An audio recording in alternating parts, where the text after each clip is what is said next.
आज हम लोग एसिड बेस के बीच में अंतर देख रहे हैं, जिसमें कि हम लोग पहला अंतर देख रहे हैं इंडिकेटर के आधार पर। इंडिकेटर के आधार पे अगर हम लोग देखें तो लिटमस टेस्ट में ये देगा रेड एंड ब्लू। रेड देगा जब एसिड होगा, बेस ये इधर इस साइड बेस है और इस साइड एसिड है। फेनोल्फथलीन में एसिड देगा कलरलेस और बेस देगा पिंक। मिथाइल ऑरेंज में एसिड देगा रेड कलर एंड बेस देगा येलो कलर। यूनिवर्सल इंडिकेटर में रेड टू ऑरेंज रहेगा और बेस के केस में ब्लू टू पर्पल रहेगा। टर्मरिक के केस में टर्मरिक खुद एसिडिक नेचर का है, इसीलिए इसका कलर क्या रहेगा, येलो रह जाएगा और बेस का कलर क्या हो जाएगा, रेड ब्राउन हो जाएगा। अब हम लोग बात करते हैं इनके रासायनिक गुणों के बारे में, तो इसके लिए याद रखेंगे मेटल जो होता है वो होता है एसिडिक, मेटेलिक ऑक्साइड होता है बेस, नॉन मेटल होता है base and non metal oxide होता है एसिडिक। ठीक है, यहाँ पे इसको देखिए ये दोनों को, ठीक है, एसिड बेस। अगर मेटल एसिड है तो उसका ऑक्साइड बेस होगा।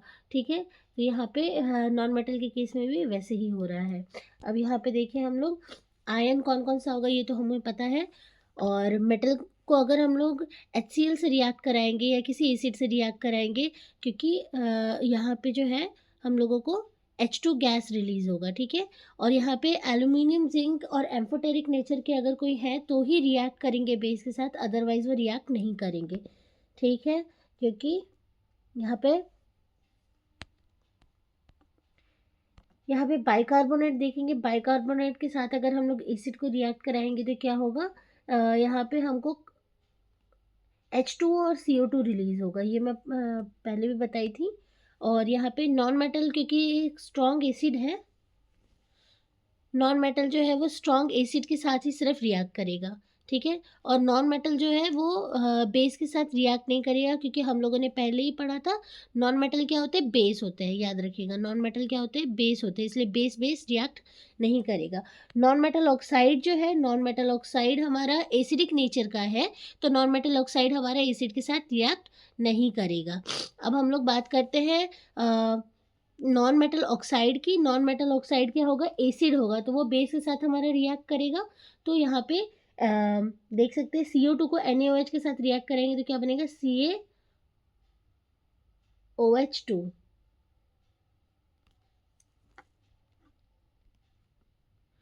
यहाँ पे CO2 जो है अगर NaOH के साथ रिएक्ट कराएगा तो Na2CO3 और H2 रिलीज होगा, ये भी एक सॉल्ट हो गया हमारा। ठीक है, और यहाँ पर देख सकते हैं मेटल ऑक्साइड है अगर, और उसको एसिड से रिएक्ट करा रहे तो हमारा सॉल्ट प्लस वाटर बनेगा। अब हम लोग कुछ क्वेश्चन देख लेते हैं। जस्ता जस्ता तथा तनु हाइड्रोजन अम्ल की अभिक्रिया के फलस्वरूप निम्न में से क्या निकलेगा। जस्ता मतलब जिंक हो गया और प्लस तनु हाइड्रोजन HCl हो गया, हाइड्रोक्लोरिक एसिड सॉरी, तो क्या निकलेगा यहाँ से H2 निकलेगा। ठीक है, नेक्स्ट है अम्ल और क्षार आपस में अभिक्रिया का करके क्या बनाते हैं। एसिड और बेस आपस में मिलके क्या बनाएंगे, सॉल्ट बनाएंगे। फिर है नॉन मेटल के ऑक्साइड कैसे होते हैं, तो ये होते हैं एसिडिक। याद रखिएगा, नॉन मेटल ऑक्साइड हो गया एसिडिक, जैसे कि हो गया CO2 की वजह से एसिड रेन होता है ना, तो CO2 SO2 इनके वजह से एसिड रेन होता है, तो इसको याद रख सकते हैं हम लोग। नॉन मेटल ऑक्साइड हमारा होता है एसिडिक।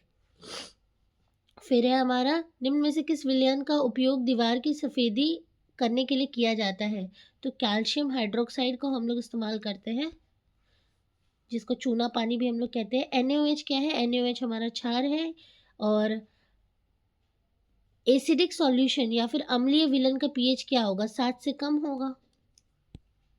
निम्न में से कौन विस्थापन अभिक्रिया का उदाहरण है। विस्थापन अभिक्रिया के बारे में मैं पहले भी बता चुकी हूँ, कैलाशनाथ का माली आलू ज़रा फीके पकाता है, तो यहाँ पे हम लोग देख सकते हैं कौन विस्थापित कर सकता है। यहाँ पे ये तो नहीं होगा, ये भी नहीं होगा, ये भी नहीं होगा, तो ये हो जाएगा।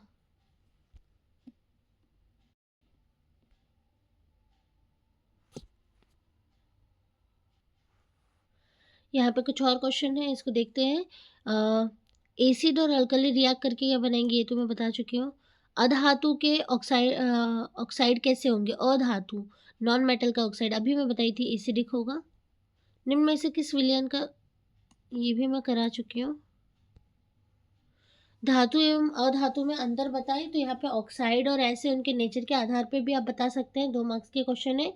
और उसके बाद यहाँ पर है हमारा पीएच का 5 महत्व बताएँ तो पीएच के अगर एसिडिक पीएच रहेगा तो हमारे दाँत खराब हो जाएँगे। एसिडिक पीएच में ही हमारा पेप्सिन जो हमारे पेट में होता है वो काम करता है, पेट में जो पाचन प्रक्रिया है उसमें, ठीक है। सलाइवा में भी हमारा पीएच का बहुत महत्व होता है। सलाइवा हमारा स्लाइटली बेसिक होता है और उसके अलावा हमारा ब्लड का पीएच मान लगभग 7.2 या 7.4 के आसपास होता है। अगर ये पीएच अगर इधर-उधर हो जाएगा तो फिर हमारा अटैक आने का खतरा हो जाता है।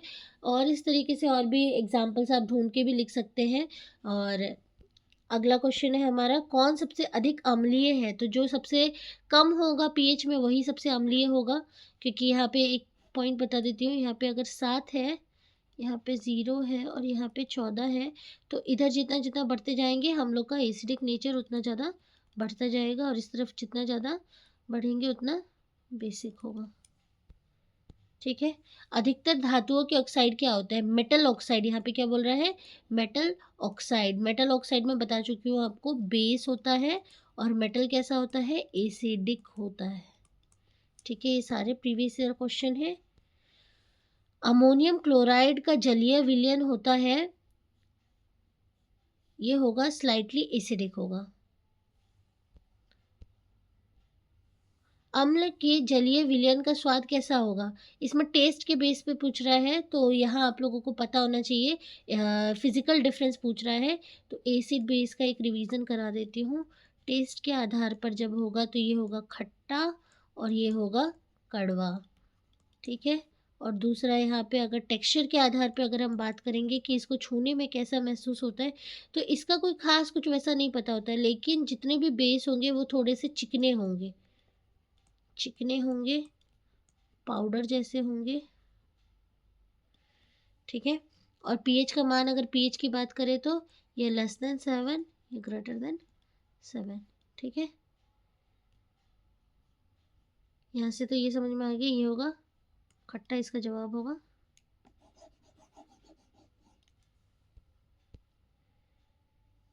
कौन अम्लीय ऑक्साइड है? कौन अम्लीय ऑक्साइड है? तो पहले तो ये ढूंढे कि अम्लीय ऑक्साइड किसका होगा। हम लोगों का हम लोग का होगा नॉन मेटल ऑक्साइड, है ना, नॉन मेटल ऑक्साइड। अब देखिए एसिड रेन किसके कारण होता है, सीधा जैसे ही अम्लीय ऑक्साइड बोलेंगे ना, एसिड रेन किसके कारण हो सकता है ये ढूंढेंगे, तो सल्फर डाइऑक्साइड के कारण होगा। तो सल्फर डाइऑक्साइड हमारा इसका आंसर हो गया।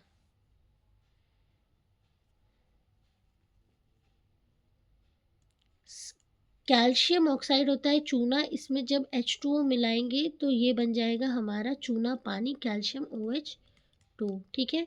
अब कैल्शियम हाइड्रोक्साइड से हम लोग जब CO2 पास कराएंगे, जब इसमें से CO2 पास कराएंगे तो ये बना देगा कैल्शियम कार्बोनेट, कैल्शियम कार्बोनेट। और जब इसमें से और CO2 पास कराएंगे तो बन जाएगा कैल्शियम बाइकार्बोनेट।